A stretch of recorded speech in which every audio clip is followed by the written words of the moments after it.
Good to see everyone. We have been studying the traditional loving kindness practice as taught in the Drikung Kagyu lineage, but essentially that is nuances from the practice of Lord Jigten Sungön, from a practice that is practiced by all Buddhists in all the different eras of Buddhism. We've also been referencing Pema Chodron's wonderful book, The Places That Scare You. And I'm happy to say we're now starting to approach the places that scare you. So you've had a lot of preparation and you've had probably family or communal experiences. So we start to see where we bump up against other people and how difficult maintaining a mind of loving kindness can be. So loving kindness we're defining as the wish for the best, all goodness, cherishing, completely tender and open and undefended heart towards both individual beings and all sentient beings. And we're looking at four main qualities: steadfastness, or not giving up, clear seeing, and today, starting with experiencing our emotional distress as we practice, and attention to the present moment. So all these four qualities are important for truly understanding the practice. And last week, we were talking about how in the loving kindness practice, all of the four immeasurables are present, and particularly noticing as we go forward equanimity. So the sense that we have the capacity to feel loving kindness towards those whom we have an experience of being unconditionally beloved, as well as those beings that we have deep aversion to, and those beings that are personally distressing or irritating towards us. So, how to understand equanimity in the context of our loving kindness practice is always going to be a topic. And so the quote from Pema Chodron today is, "The essence of bravery is being without self-deception. It's not so easy to take a straight look at what we do. Seeing ourselves clearly is initially uncomfortable and embarrassing. As we train in clarity and steadfastness, we see the things we preferred to deny: our judgmentalness, our pettiness, and our arrogance.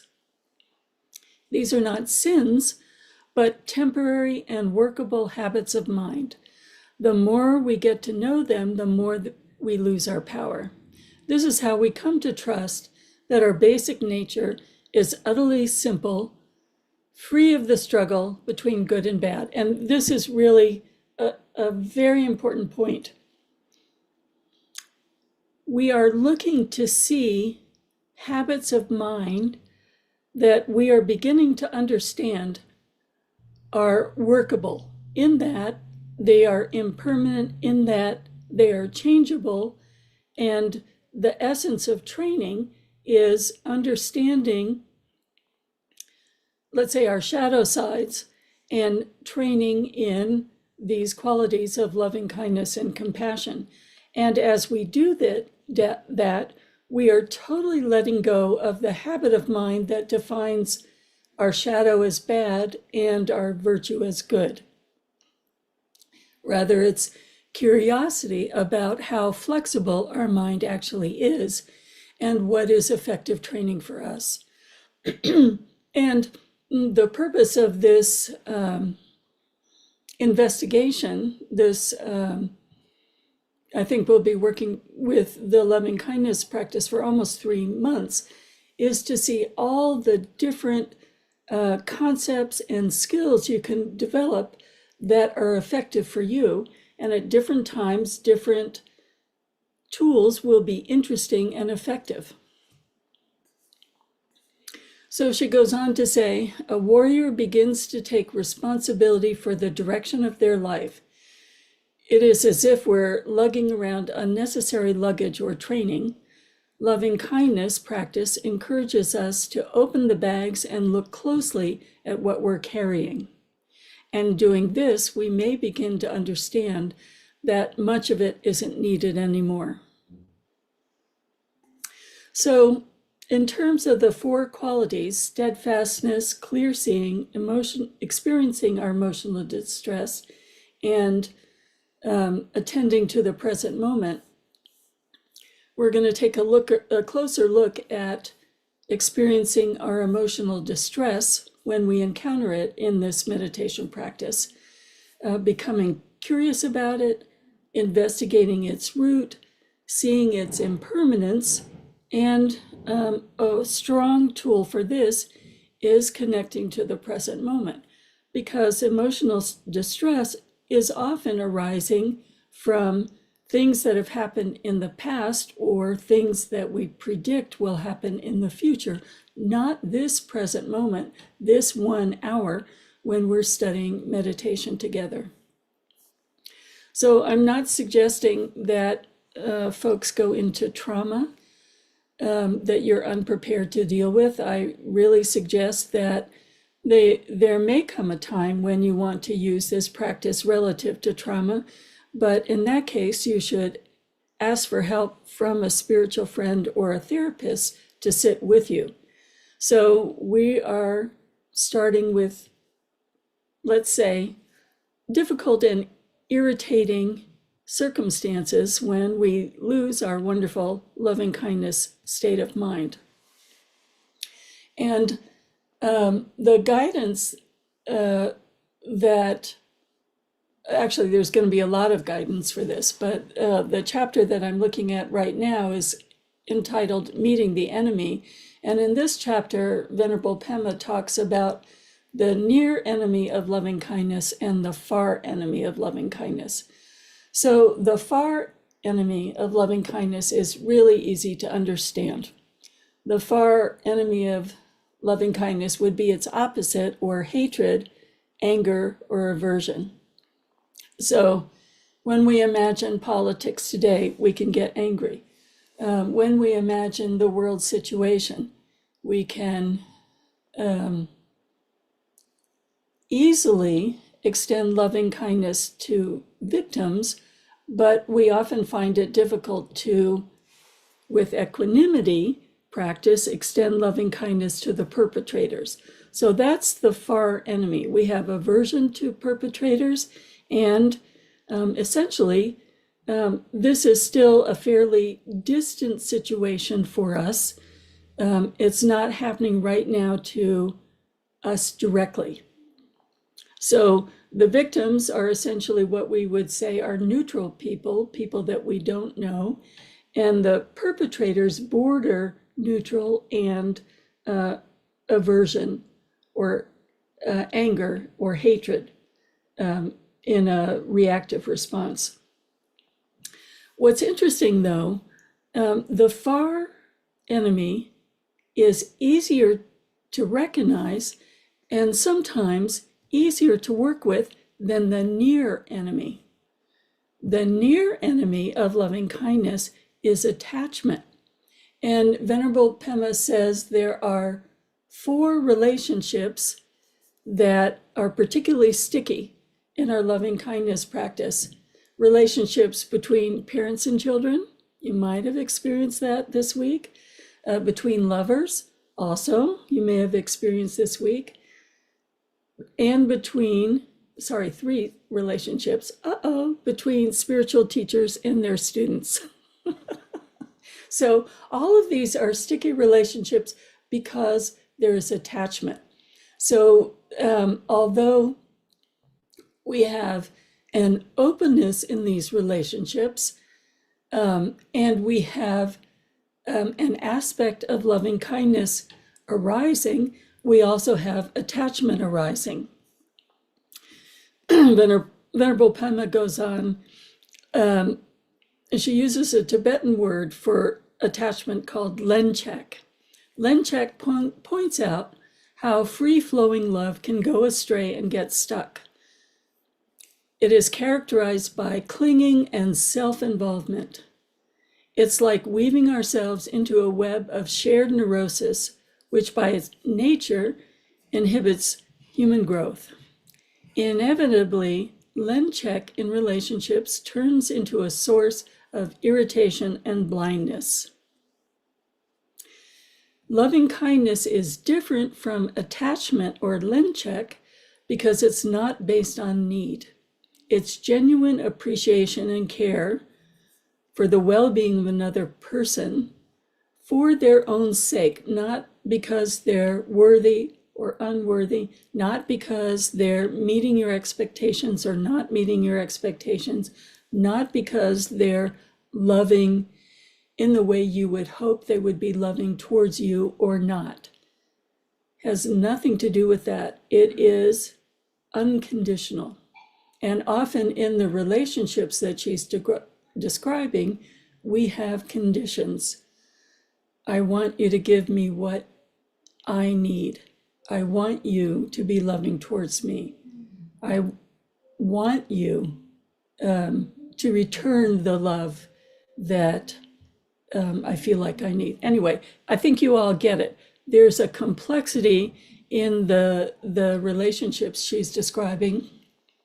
And there's an old Tibetan adage that I think when I first heard it 30, 40 years ago, I really had a little bit of reservation about, but now it's absolutely clear.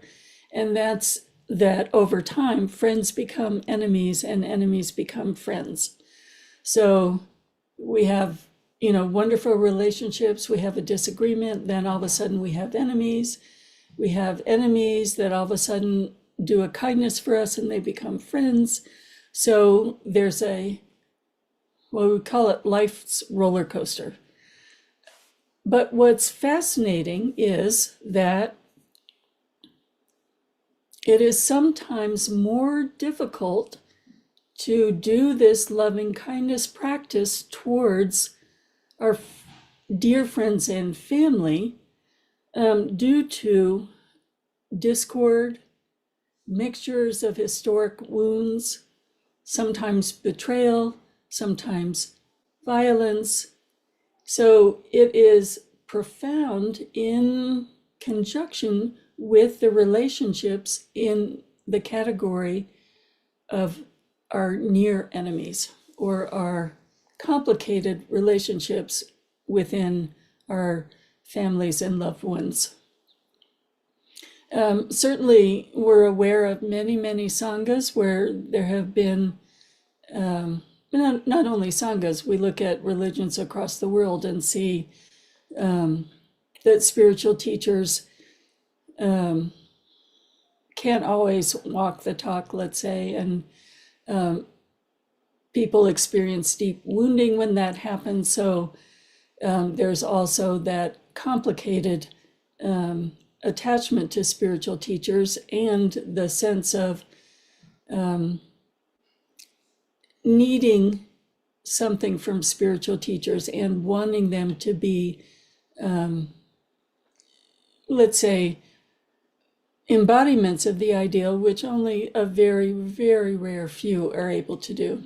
We think of His Eminence Garchen Rinpoche saying, I get angry with my attendants, or the Dalai Lama. It always makes me feel better that the Dalai Lama has enemies, in the sense that if someone that close to perfect has enemies, then I can accept my own imperfections. So we're going to go into the loving kindness practice this morning, and I'm going to just review Lord Jigten Sumgön's particular instructors. And this time, we're going to let your imagination just be freely open. And if your imagination rests on some of these irritating or difficult family situations or loved one situations, to test out the practice in that relationship as well. Before now, we've been working with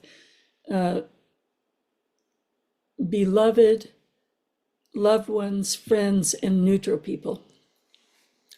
So the first stage of the practice is assuming the posture of the traditional portrait of the Buddha with your left hand in your lap and your right hand on your right knee and smiling. And in this posture, we cultivate that felt sense of loving kindness, extending it first towards ourself. And we have talked about 3 ways of accessing that felt sense. There's a spontaneous opening. We often see that when we're with babies or our animal companions, just this unconditional laying our fences down. And also, there's a quality of memory. Some folks received love from grandparents, parents, mothers, fathers, aunts and uncles that was uncomplicated and unconditional and stood the test of time without complexity, so that there's that sense of receiving. And we also discussed allowing it to be a body sense. So there's that sense of being in nature or the sun or in the presence of that loved one, maybe someone like the Dalai Lama, where you completely relax. You feel so safe that all of your cells relax. You know, the tension that you carry in your shoulders, your solar plexus, and your gut.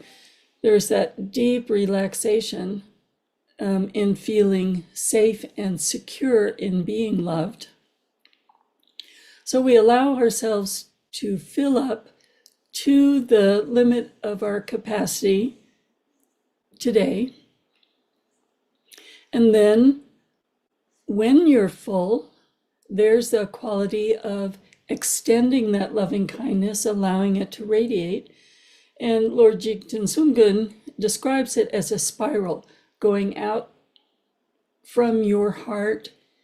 And he describes it in terms of direction. So in front of you, going towards the north and going around behind you and all around. This could be at a family dinner table. It could be in your home, in your neighborhood, in your office.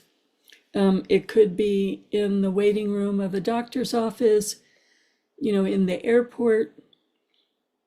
What I love about this practice, allows freedom in your imagination. And as you're extending loving kindness, it's like a kaleidoscope. Each time different people will arise in different orders, and that's absolutely wonderful. So the actual practice is to allow that loving kindness to move out from you with complete equanimity. So to the same degree that you would extend it to someone who is completely safe, uncomplicated, and beloved, you extend it to each being that appears in your imagination. And then the actual practice is to notice 2 things. It's to notice distraction. If you're distracted, your loving kindness wanes, and any defensiveness that starts to arise. So if there's the slightest hesitation, the slightest change in strength, you notice that, how fabulous it is that we can notice that. We go back to filling up again, replenishing our bravery, and noticing if there's some distress in relation to that person or judgmentalism that you're imperfect and not able to be equally loving with each being. So just noticing that letting it go, filling up with that felt sense, and starting over. Eventually, it's bound to happen that difficult or irritating people arise in your imagination. And as you practice over the years, you'll be able to deal with increasingly difficult relationships. But for today, let's go for irritating or complicated. So let's go ahead and start, and we'll work with this for 10 minutes. And I encourage you to really go slowly with the building up of strength. We're still getting to know that felt sense, and to notice nuances of the waning and really see this is why we're doing it. We're doing it so we can see the waning, and so that we can have the equanimity that's expressed in the first prayer. We're attaining Buddhahood and wishing for Buddhahood, especially for those enemies that obstruct us. So there's this quality that the enemy and the beloved are equal recipients. And it could take months and years with some of our complicated relationships to have that complete felt sense and be totally undefended, have our solar plexus and our gut totally relaxed as we extend the loving kindness. Or if you had some family disagreements, how fabulous. It gives you an opportunity to work with this. Again, going slowly and carefully, experiencing your distress, not judging your distress, but after experiencing the distress, going back to filling up with the loving kindness and starting that expansion again. Okay, so let's begin. Remember to smile.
So I'm going to open discussion rooms. You may want to express your experience going a little bit further with difficult people, or you may want to keep meditating. So either is fine.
You want a cookie? You want a cookie, a sugar one?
Debbie.